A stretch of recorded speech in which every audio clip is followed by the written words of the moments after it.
time to bring in our friend from the NFL Network, NFL Media Group, NFL Plus. Don't forget about how he pluses up the NFL. He's Tom Pelissero. Good to see you, Tom. How are you, sir? Doing fantastic. Rich, how are you? What's up to my boys in the studio? Hey, what up, Tommy? Happy New Year, Joe. Happy New Year, boys. Okay, we're through that? We're done? Yeah, we're good. I don't like the fact that you don't like that we do. Yeah, that. what is the deal? Yeah. And it's not that I don't. It's not that I don't like it. You seem put off by it. Yeah. Yeah. I just am. All right. Tom. Well, it's a 5-second hello, but with the whole tail analysis, Rich, you really turned it into a full minute here. Yeah, it's true. That's on you. I'm the one. I am extending it. You know, Pelissero's like a bull. He's ready to go. Just open So, the gate. Tom, Jerry Jones on 105.3 The Fan in the Metroplex today, when asked if anything that happens Sunday could affect the future of the coaching staff, he mentioned that the hay is in the barn there. So if you're Mike McCarthy, do you like that the hay is in the barn, or you don't like that the hay is in the barn, Tom?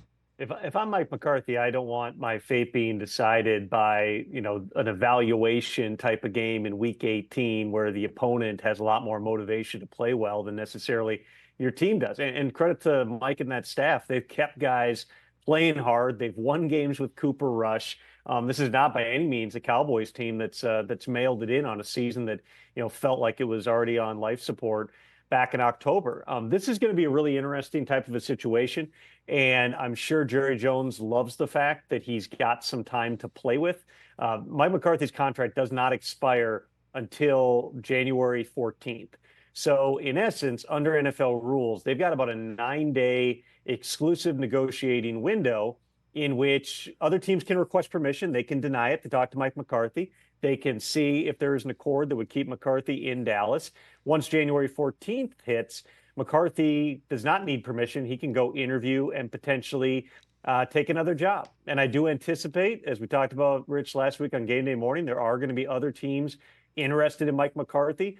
The Jets, he would fit a lot of the profile that they're looking for. The Saints, he's got a history in that building, worked with Mickey Loomis when he was the New Orleans offensive coordinator a couple of decades ago here. And for Jerry, who, of course, always likes people talking about the Cowboys, good or bad, all the time, imagine how great this is that even at a time they are not in the postseason, they are not playing a wild card game.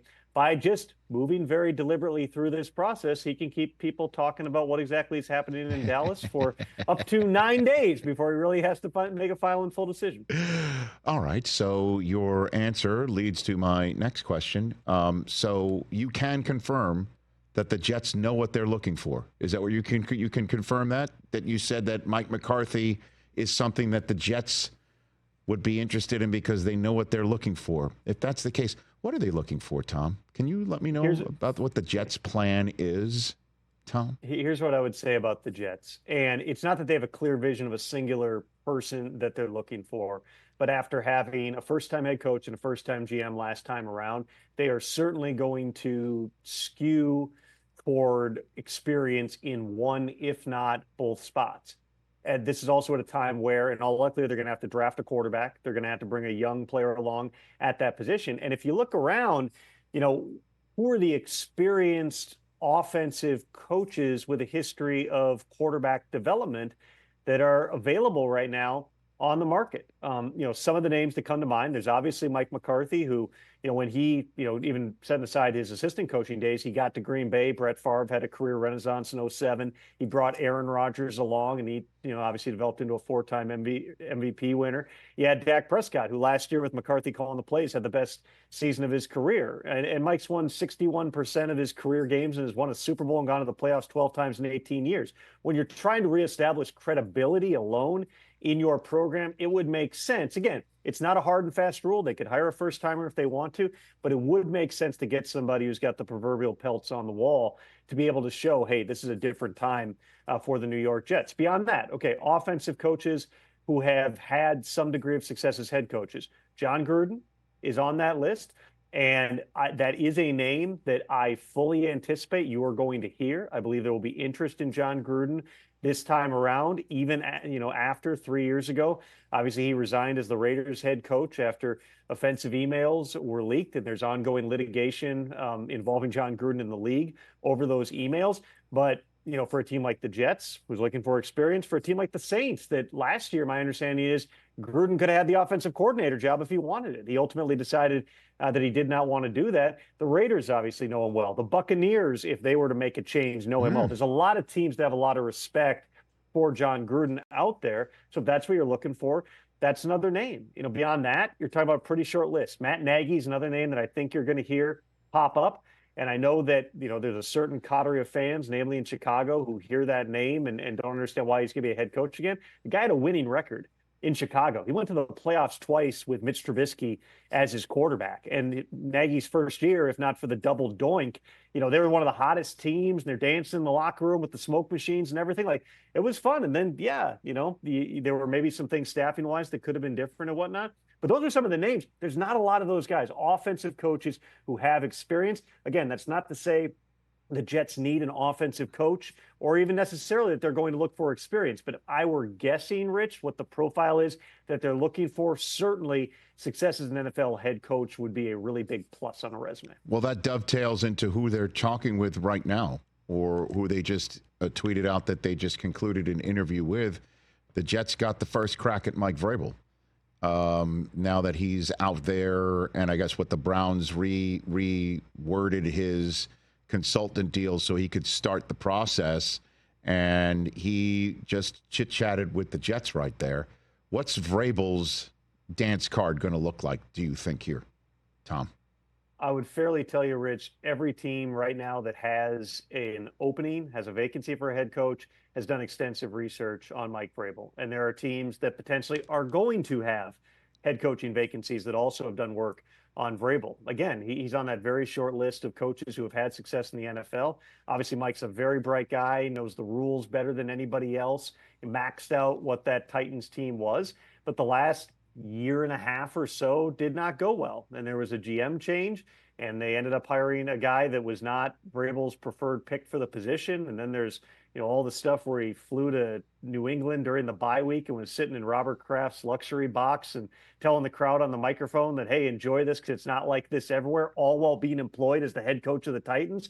There were a lot of things environmentally that just, got to the point that Amy Adams Strunk decided, I want to have a more collaborative type of environment with my next head coach. That's why Vrabel ended up being out in Tennessee. I know that he did a series of interviews with The Athletic that published today, in which a lot of his quotes are combating this idea that he's hard to work with. But he also said things in that story about like, hey, somebody's got to be in charge. And yeah, I'm going to give my opinions. That's not going to be for everyone. I would be very curious to know how that working relationship would go in New York with an owner in Woody Johnson who wants to have a lot of conversations about his team, as is his right. As the owner, the Jets have not fulfilled the Rooney Rule yet. They did interview Ron Rivera earlier this week. You have to do 2 in-person interviews with external minority candidates before you're allowed to hire somebody. So this is not hey, don't let Vrabel out of the building, which, by the way, the fact this is happening on the Friday while the Jets are on the practice field and Vrabel's in the building, I don't remember a lot of situations like that. But the rules now, Rich, as much as they've been set up to slow down the process, and all the coaches who are still employed by teams, everything the first 2 weeks has to be virtual.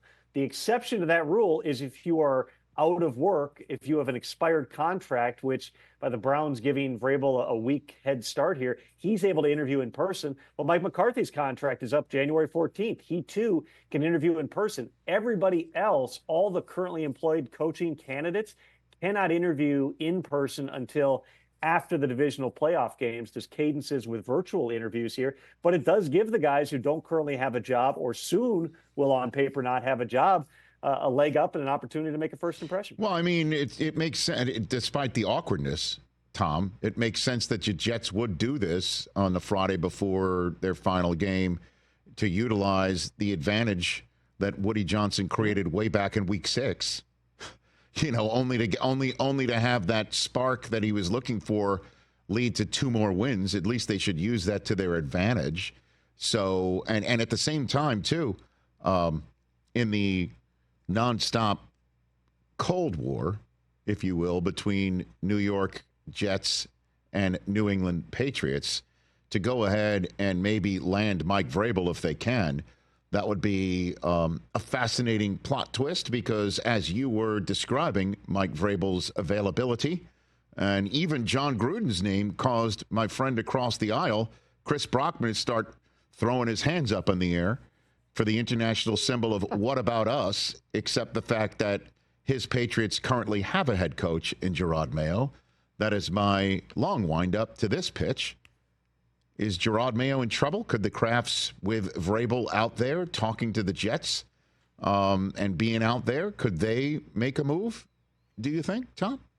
Well, first of all, Mike Vrabel was out there last year, and there were, plenty of reports linking Vrabel to potentially going to New England. Again, he made an appearance during the season in the box of Robert Kraft and talking to the crowd. Those rumors will persist as long as Mike Vrabel is available as a head coaching candidate. I would say this. I have not been told anything definitive either way on Gerard Mayo. I would also say that it's important to remember this was not a decision made on a whim to name Mayo the head coach last season. This was something that had been years in the making. The grooming of Gerard Mayo and attempts behind the scenes to bring him along, the fact that contractually they put it into writing that he was going to be the next head coach, which allowed them to not have to go through, several interviews to comply with the Rooney Rule. They could simply hire him flat out.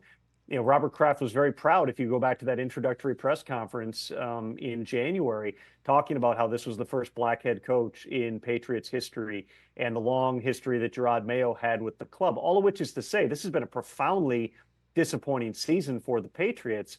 But if you remember that Bill Belichick, with much the same roster, had essentially the same record last year, and that's a guy who's arguably the greatest coach of all time, you certainly can make the argument that there's other things, namely upgrading the roster, spending money at the wide receiver position, which I know Elliott Wolf was trying to do last year, whether it was through trades to get an Ayuk or it was in free agency going after Calvin Ridley. They made attempts. They just weren't able to lure anybody. Maybe this time around, Drake May, looking as good as he has, might make your situation more attractive to outside free agents. You may still have to overpay to get guys in there.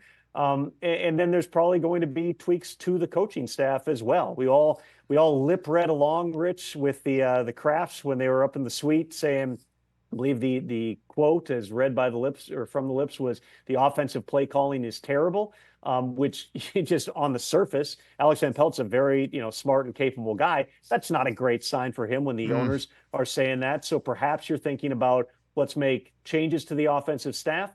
Let's put better players around our bright young quarterback here, and let's take another shot at this in 2025. Again, I've not been told definitively one direction or another, but based on how Robert Kraft has operated, not just in recent weeks or the past year, but for several years now, I would certainly say it would qualify as a surprise if Gerard Mayo were not back. Tom Pelissero here on the Rich Eisen Show. Let's flash forward to this weekend, the final for Week 18, and the battle for, if you will, the first overall pick. Patriots are involved in that. They're currently 1. Titans are 2. Browns are 3. You've got the Giants at 4. Raiders further down thanks to a couple of wins in recent weeks. Jaguars sitting there at 5, et cetera. Name me the teams that you think are quarterback pickers in the draft, sitting there in the top 5 right now. All right, so keep that graphic up for me. Yes, Patriots are not. They've got Drake May. Titans, obviously, yes. Browns, I would say yes. They know, even though they've got Deshaun Watson under contract for another 2 years, $92 million, they know they need alternatives. That could be a veteran, a rookie, or both, but they need competition for Deshaun Watson. The Giants, of course, absolutely. The Jaguars, in all likelihood, not, because they gave Trevor Lawrence $55 million a year last year. The Panthers right now, no. Bryce Young has had certainly a resurgence. The Jets at 7, the Raiders at 8. Those are both teams in that mix. So we're talking about 6 of the top 8 teams, Rich. And I think that one of the really fascinating things, and I don't, there's enough other stuff going on, and I don't dive into the draft really until I'm about to get on the plane to Mobile and be the sideline reporter for the Senior Bowl. That's just a couple weeks away, pal. That's right around the corner. It's 27th, 24. I got 24 days to catch up on this, and I'll start doing my production interviews in a couple of weeks here.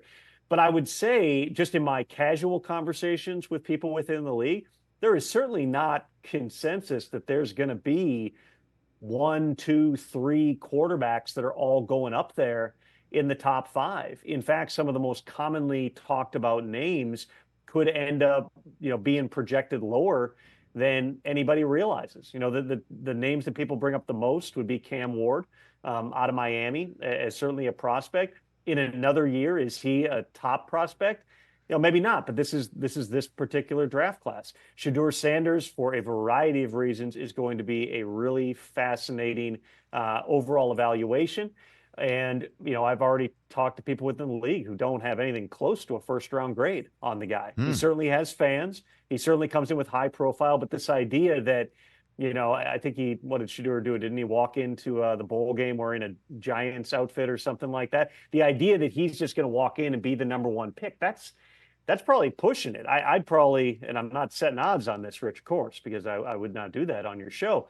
But, if I were guessing who comes off the board first, I'd say Shedeur is not the first Colorado player off the board as it stands today. Travis Hunter may be a generational type of player. Somebody may well fall in love with Shedeur Sanders. He could go number 1 overall. I would just say in my conversations, there is healthy skepticism among people in the league that when it comes to the end of this process and we get to that last week of April, that somebody's going to jump out there and use a really high pick on making him a franchise QB. And then in terms of this weekend's games, obviously, the Broncos are going to be taking on Carson Wentz. It does look like Snoop Huntley for the Dolphins against the Jets right now, Tom? That's what Mike McDaniel is saying. Tua suffered, it didn't really get much attention, but it was about 3 weeks ago. He suffered a hip pointer, basically a bruise on the hip that slowed him down in that game and affected him.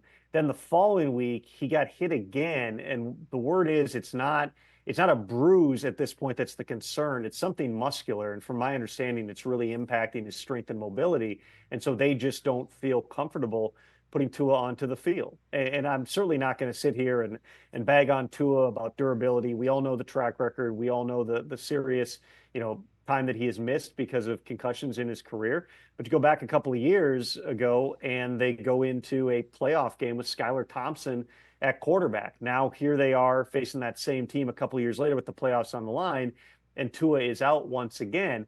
They paid him. They're not moving on from Tua. They gave him $50+ million a year on a long-term contract. But I definitely would tell you, Rich, as we go into the next offseason, I would anticipate the Dolphins, whether it's through the draft, free agency, or both, are investing more in the number 2 quarterback position. Because even though Snoop was 22 of 26 passing last week against the Browns team that made him 4th string before cutting him at the end of camp there, you generally don't want to be signing a guy off somebody else's practice squad during the regular season and then end up starting him in a pivotal Week 18 game. And maybe the playoffs if they're so fortunate. Right. Do we see, is Chase Brown going to play for the Bengals? That's such a crucial part of their offense he's become. What do you think? It sounds like they're going to take that one all the way up till kickoff. He suffered certainly a painful ankle sprain in that game, but the fact they haven't ruled him out, you would think gives him a decent shot. I would say right now I would not be counting on Chase Brown playing in that game. He listed as questionable, so is T. Higgins. Let's put it this way. I would put a much higher percentage chance, Rich, do you see T. Higgins in this game than Chase Brown? And then last one for you. I don't know how to go about Vikings Lions. So I'll just give you the floor on that. And if you wouldn't mind including in your answer the possibility of Lions defenders getting healthy in time for the playoffs, regardless if they get a bye week or not, Tom. Well, Alex Anzalone was a full participant in practice yesterday. I haven't seen the Lions' final injury report here, but it certainly seems like that's tracking for him to be back, which is, a big piece of it. 'Cause remember, they lost Malcolm Rodriguez around the same time, so it's both your inside linebackers. We all know Aiden Hutchinson's been out, and Carlton Davis is out, and a bunch of rotational guys have all gotten injured too. So they're still going to be shorthanded. Anzalone being back, if indeed he's activated and plays in this game, would be a big deal for him. You go back to that first meeting, and it was I believe a 31-29 Lions win in Minneapolis back in week 7. I joked on local radio here the other day, this one feels like another, race to 32. The Lions are putting up 40 every single week. Brian Flores' defense, you have to go back to week 6, week 7, to find the last time they were even giving up 30 in a game. I think that Ben Johnson and Brian Flores are very alike in terms of not just, the intensity that we see from both those guys on the sideline, but they both have a little bit of chaos theory to them of, I'm going to put so much stuff on tape. I'm going to make you prepare for so many different looks. The Packers center, Josh Myers, told me last week, one of the challenges of facing the Vikings defense is, they'll have the same guy who on different snaps will play 3 different positions. So you can look at their personnel, but then they may line up in a different complete formation than you were thinking with a guy playing a different spot. And so all the things you're seeing pre-snap can be deceiving, which is a lot of what Ben Johnson, is able to do as well in terms of moving those parts around. Every now and then getting Penei Sewell out on an end around or something. There's so much stuff that they put on tape. And that's one thing, Rich, where every time that, Ben Johnson will call one of these things like the hook and ladder last week, everyone's like, oh, why do he burn that in a meaningless game? It's like, number one, he's putting that on tape because now you've got that much more to prepare for. Number two, do you really think he's not setting up something else that he's going to use this week or in the playoffs? Both these guys are so good at their jobs. I think that's going to be a really fun chess match.